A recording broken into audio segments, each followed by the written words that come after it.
Bonjour à tous, dans cette vidéo je vous propose une décomposition en éléments simples dans C de x et on va utiliser une formule qu'on n'utilise pas très souvent avec la dérivée pour trouver le coefficient correspondant au pôle simple.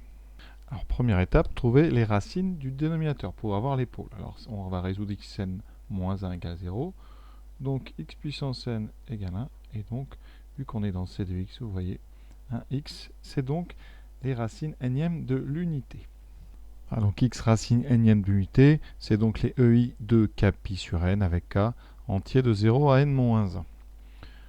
Alors, qu'est-ce qu'on va faire de ça? Donc ce qu'on remarque, première chose, c'est que votre dénominateur n'a que des racines simples, donc on a une fonction rationnelle avec des pôles simples. On va donc pouvoir écrire sa décomposition en éléments simples. Alors on aura remarqué évidemment dès le début, ça c'est quand même important à dire, que le degré du haut c'est n-1, le degré du bas, c'est n, donc la partie entière est nulle. C'est-à-dire qu'il n'y a pas besoin de faire la division euclidienne. Donc tout de suite, fn de x, ça va être une somme. C'est donc la somme de k égale 0 ici pour toutes les racines. Donc on en a n, donc ici de 0 à n-1. Donc des ak, ak étant un coefficient ici complexe, je vais bien préciser, divisé par x moins donc nos pôles, les wk. Je précise évidemment AK, cette fois-ci ça appartient à C, puisqu'on est dans une décomposition dans C de X. Alors maintenant, il faut trouver les AK. Alors il y a les méthodes traditionnelles qui ici sont très compliquées à appliquer. On va utiliser la méthode avec la formule qui donne le coefficient d'un pôle simple directement. Cette formule, je vous la donne tout de suite. Le cours nous dit quoi? Si on part donc d'un rapport de deux polynômes P de X sur Q de X, si on a A, un pôle simple, et qu'on considère donc lambda sur x moins a sa partie polaire, lambda, vous pouvez le calculer directement, sans faire les petites histoires de limite ou de multiplication, en calculant tout simplement P' de A sur Q' de A. P de A sur Q' de A. Donc c'est assez rapide à faire si la fonction est facile à dériver, évidemment. C'est le cas ici. Donc qu'est-ce que ça donne ici?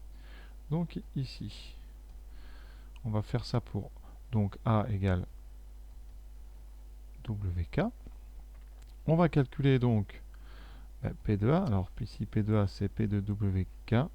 Et P c'est donc x puissance n-1. C'est donc WK puissance n-1. Et ensuite on va calculer Q'. Donc Q de x. Alors Q de x c'est xn-1. Donc Q' de x c'est n xn-1. Et donc, Q' de WK, c'est n fois, donc WK à la puissance n-1. Donc, qu'est-ce qu'on obtient avec ça? Tout simplement, vous allez voir, un AK, donc ça c'est notre lambda ici, ça sera donc P de WK, donc WK puissance n-1 sur n fois WK puissance n-1. Et donc les WK se simplifient, il nous reste 1 sur n. Donc conséquence, notre décomposition, c'est tout simplement somme de k égale 0 à n-1 des 1 sur n multiplié par x moins chacune des racines nème. Et vous voyez, comme n est indépendant de k, vous pouvez le sortir de votre somme, donc ça fait 1 sur n multiplié par la somme des k égale 0 à n-1 des 1 sur x moins, alors là je vais mettre la vraie valeur, x moins ei de k pi n. Voilà, cet exercice est terminé. J'espère que ça vous a plu. En tout cas, c'est très intéressant parce que ça utilise de façon assez efficace donc la propriété ici sur les P de A sur Q' de A. Vous voyez, la dérivée là donne un résultat très simple. Voilà, à très bientôt.